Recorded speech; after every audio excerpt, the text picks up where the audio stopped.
Bonjour à tous, bienvenue dans cette première session consacrée à la transformation digitale dans le monde agricole. Je vais peut-être d'abord me présenter, mon nom est Vincent Lechien, je suis associé chez Delaware. Aujourd'hui, je vais changer un peu de casquette puisque je serai le modérateur de la session. Alors, donc, transformation digitale dans le monde agricole. Première réaction, c'est dire transformation digitale, monde agricole. C'est peut-être deux choses tout à fait contradictoires. En tout cas, il y a de nombreuses années, c'était le cas. Moi, je me souviens d'un projet chez un fabricant de sucre. C'était justement à l'époque, plus ou moins le même mois que maintenant. Hein. Chaque année, les planteurs doivent livrer les betteraves à l'usine. Et donc, on voulait faire encoder le planning de livraison dans le système par les différents planteurs. Et on a dû rapidement abandonner parce qu'il n'était pas du tout adapté au monde digital. Et ce qu'on va voir aujourd'hui, c'est que finalement, ça a fort changé grâce aux nouvelles technologies et à l'évolution du monde agricole. Alors, j'ai avec moi deux personnes de Delaware, deux spécialistes. J'ai Laurence Van den Adot, qui est consultante en stratégie digitale et qui travaille depuis 4 ans pour la société Netafim, dont on va parler aujourd'hui. Et j'ai Driss Mailleux, qui est consultant en métier sur le projet de transformation qui a été réalisé chez Netafim. Alors, peut-être pour commencer, Driss, tu peux peut-être nous présenter la société Netafim, parce qu'elle est peu connue en Europe. Oui, bien sûr. Netafim, en fait, c'est une entreprise israélienne d'irrigation de précision. Israël, c'est localisé dans une région où l'eau, c'est très précieuse et l'agriculture est donc pas très évident. Et dans les années 50-60, le fondateur de Netafim a inventé l'irrigation de goutte à goutte.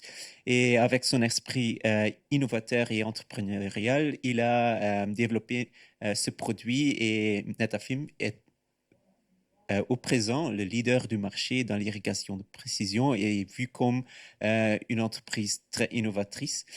Ils ont un produit très configurable.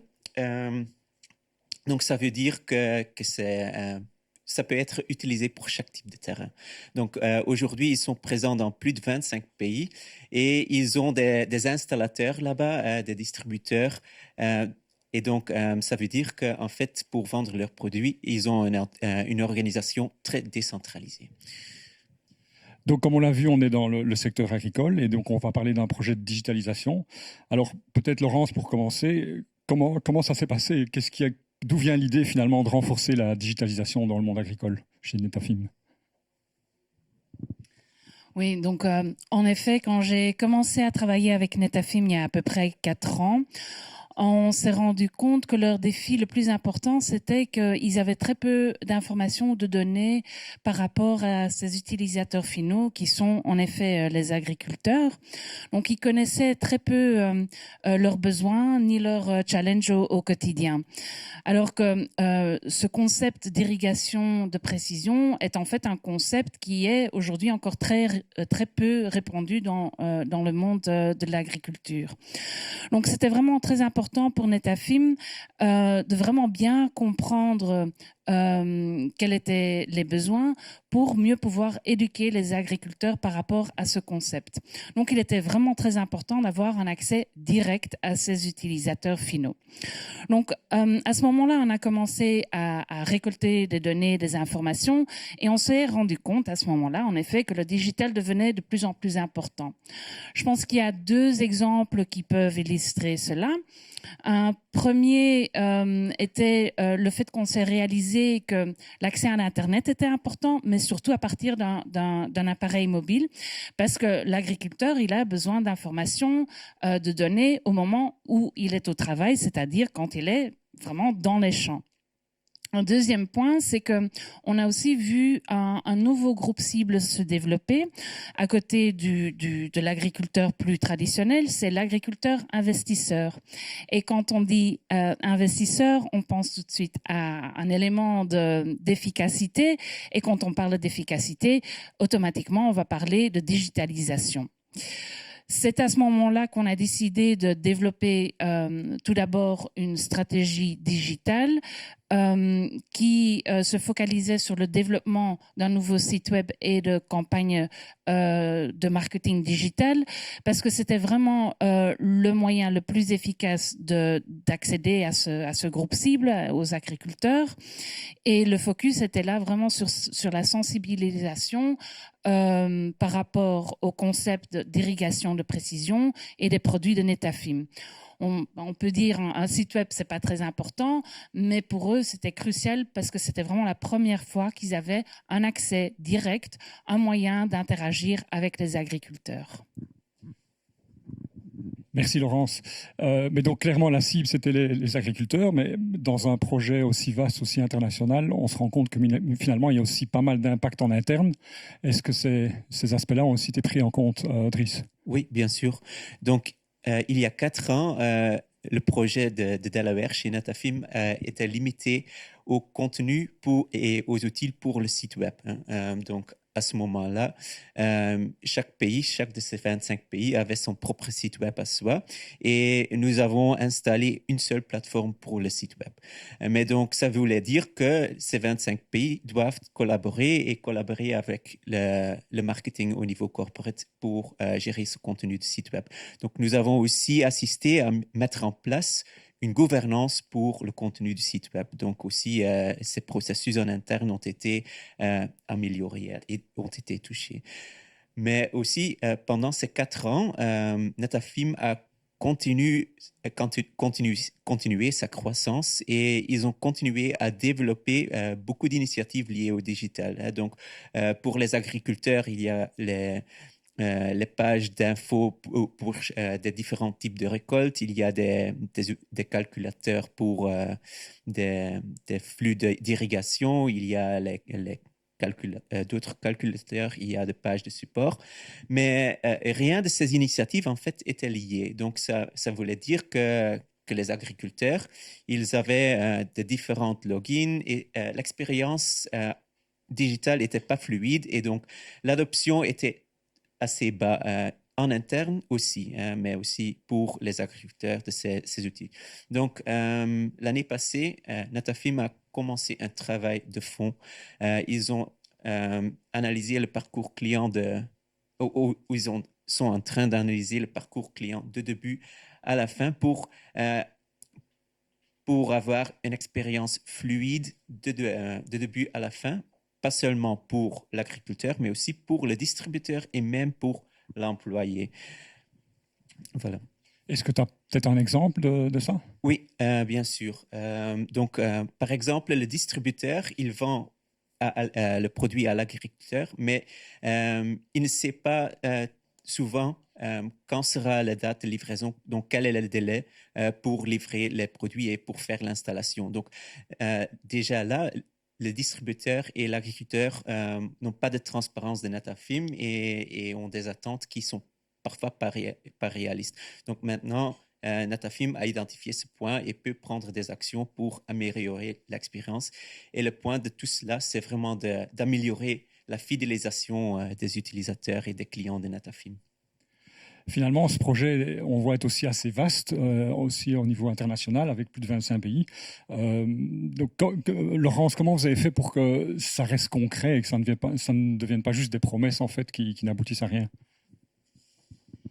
Oui, je pense qu'avec les explications de Driss, en effet, on a cette impression que c'est un projet très vaste et c'est aussi la réalité des choses. C'est pour ça qu'il était vraiment très important qu'on approche le projet de manière très pragmatique. Et donc, on a vraiment pris le temps de développer un carnet de route qui combinait d'un côté les besoins de ces utilisateurs, de ces clients dont on a déjà parlé, et comme le disait Driss, mais aussi de regarder quels étaient les besoins en interne. On parle donc de processus, on parle de système IT, mais on parle aussi des besoins des employés. L'objectif vraiment, c'est de construire, de développer une organisation au sein de Netafim avec laquelle il est facile de travailler, c'est-à-dire créer des expériences sans effort pour les clients, pour le réseau de distribution et pour les employés au niveau corporate, mais aussi dans les différents pays. Et c'est justement ça qui forme la base de notre méthodologie de transformation digitale, combiner cet aspect externe avec les besoins et les possibilités en interne. On appelle ça effortless experiences, c'est-à-dire donc des expériences sans effort. Et donc tu parlais de feuille de route. Finalement, l'idée était de découper ce gros projet en plusieurs morceaux alors.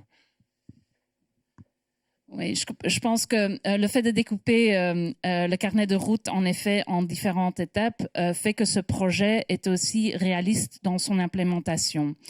Donc, c'est pour ça que, comme je disais, on a vraiment pris le temps et développer un carnet de route comme celui de Netafim se passe en fait en 3 étapes. La toute première étape, c'est de bien cerner la situation telle qu'elle est au début, la situation telle qu'elle, d'identifier les frustrations, les difficultés, les besoins. Et typiquement, on fait ça en faisant des interviews avec tout le réseau qui est impliqué dans le parcours client, du début à la fin. Après, il faut définir la situation qu'on veut atteindre. Et c'est très important que cette situation-là soit évidemment en ligne avec les objectifs stratégiques. Et troisièmement, il faut définir des priorités. Je pense qu'on sait tous qu'un projet aussi vaste, on ne peut pas le faire d'un coup. Et donc, on va regarder les initiatives et les projets et on va les prioriser sur base de la faisabilité et sur base de l'impact qu'ils peuvent avoir pour atteindre la situation voulue. Et le résultat est un carnet de route sur 2 à 3 ans qui est prêt à l'implémentation, qui est faisable et réaliste, qui prend en compte les projets qui étaient déjà en cours, mais qui laisse aussi la place pour des projets qui sont plus innovateurs et qui vont en effet permettre d'atteindre le but du carnet de route. Merci Laurence. Idriss, vous en êtes où en fait, plus ou moins dans le processus aujourd'hui? Oui, donc pour l'instant, Netafim est en train de s'aligner en interne sur le carnet de route des prochaines 2-3 années. Ils ont 2 grands challenges dans ce carnet de route. Ils veulent, en anglais on dit « we need to bridge the gap ». Ils veulent créer un pont entre tout d'abord le business et la IT et deuxièmement entre le niveau corporate et les pays locaux. Pourquoi? Parce que dans les dernières années, ils ont toujours pris des initiatives liées au numérique, au domaine numérique, du niveau corporate, pour 2 raisons. Tout d'abord, l'efficacité, et deuxièmement, pour ne pas mettre la pression trop sur les pays locaux. Mais en fait, cette approche a eu un effet de boomerang. L'adoption des outils était assez bas à cause de manque de contextualisation locale de ces outils-là. Et donc, en effet, ils ont eu de plusieurs itérations pour finir l'outil et ils ont mis la pression sur les pays locaux pour faire adopter les outils qui étaient développés au niveau central. Donc, maintenant, ils sont en train de changer leur approche et ils travaillent maintenant en mode de co-construction. Donc, ils ont créé un cadre pour chaque projet et chaque initiative liée au digital où on met en place une stratégie de changement au niveau local, mais aussi au niveau corporate, un cadre des indicateurs clés de performance et aussi un mécanisme de pilotage pour chaque projet. Tu peux nous donner un exemple? Oui, donc dans le projet dont je suis appliqué maintenant, c'est un projet qui est lié aux automations marketing. Nous avons directement fait le lien entre un pays qui va piloter ce projet, donc l'Afrique du Sud, et le niveau corporate. Et dans ce projet-là, nous sommes commencés et tout le monde a directement formulé ses attentes au début du projet sur le résultat du projet. Et donc, on a aussi déjà parlé du changement local et de la transformation en général. Et on voit que directement que chaque partie prenante est vraiment plus engagée dans ce projet et est plus motivée pour obtenir ces résultats.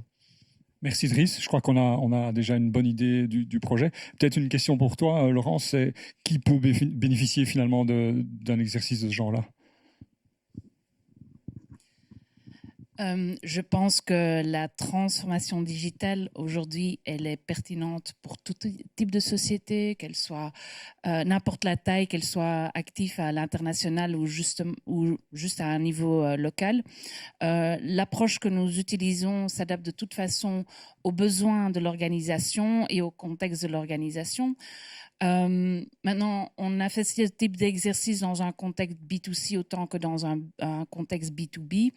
Mais ce qu'on voit de plus en plus, c'est qu'il y a des sociétés actives dans le B2B qui veulent, tout comme Netafim, commencer à communiquer, à interagir de manière beaucoup plus intense avec leurs cibles, avec leurs utilisateurs finaux.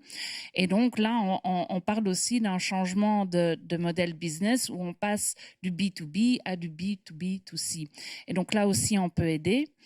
Je pense que souvent, on arrive aussi avec cette méthodologie à des moments où il y a des grandes dépenses IT à faire et on se rend compte qu'en fait, les besoins des utilisateurs peut être une très bonne ligne directrice pour définir les priorités en termes d'investissement, qu'ils soient IT d'ailleurs ou autres.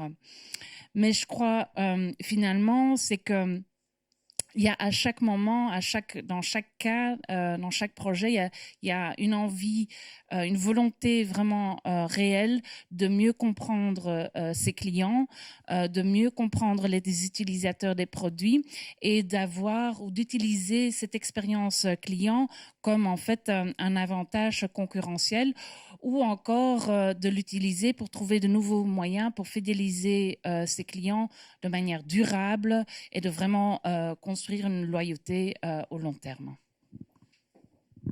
Merci Laurence. On arrive tout doucement à la fin de notre présentation. Je n'ai pas encore de questions, mais si une personne a une question à poser, elle peut sans hésiter l'encoder dans le système. Peut-être juste une première petite conclusion de ce qu'on a dit jusqu'à présent. La participation de Delaware au projet finalement a permis, je crois, à Netafim de bien comprendre quelles étaient les difficultés et d'essayer de trouver les bonnes solutions pour répondre à ces besoins et améliorer le projet en interne. Le deuxième point qui m'a surtout frappé, c'est qu'on n'a finalement pas parlé de technologie. Sur la technologie dans l'innovation, c'est important, mais on a surtout beaucoup parlé d'organisation, de méthodologie, de personnes, de processus. Donc ça, c'est important.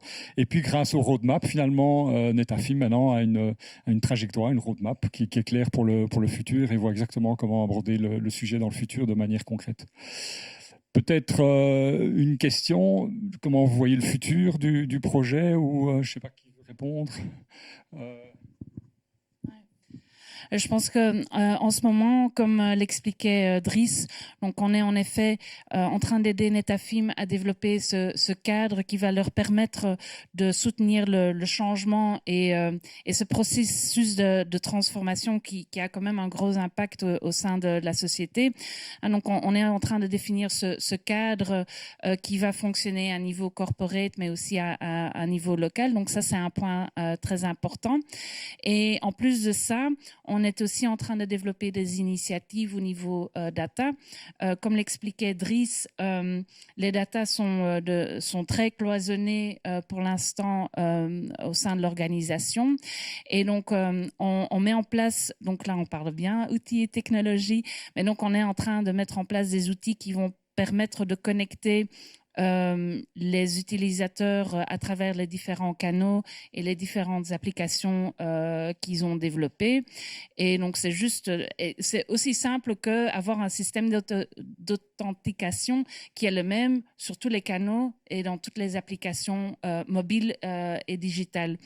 Et donc ça permet déjà de vraiment suivre le comportement des utilisateurs à travers les différents canaux et de mieux comprendre quels sont leurs besoins. Donc vraiment regrouper ces données, centraliser les données et après faire des exercices d'analyse et de segmentation. Ça, c'est une étape très importante qu'on est en train d'aborder maintenant. Merci Laurence, il nous reste encore quelques minutes. Peut-être une question, je ne sais pas si elle a du sens ou pas. En voyant tout le côté international et les différences de culture, de langue, etc., ce n'était pas un gros challenge sur le projet, les langues? J'imagine que les agriculteurs et tout ne sont pas tous multilingues. Je ne sais pas si Driss, tu veux répondre à la question? Oui, en fait, pendant le projet, nous avons fait beaucoup d'interviews avec des agriculteurs, des clients finaux, les distributeurs aussi. Donc, Netafim a toujours assisté à sélectionner les bons clients qui ont qui sont assez fluents en anglais, mais c'est pas toujours très facile. Donc, parfois, nous avons aussi été assistés par des employés locaux de Netafim qui sont fluents en anglais pour un peu traduire ce que dit le client de Netafim pour nous.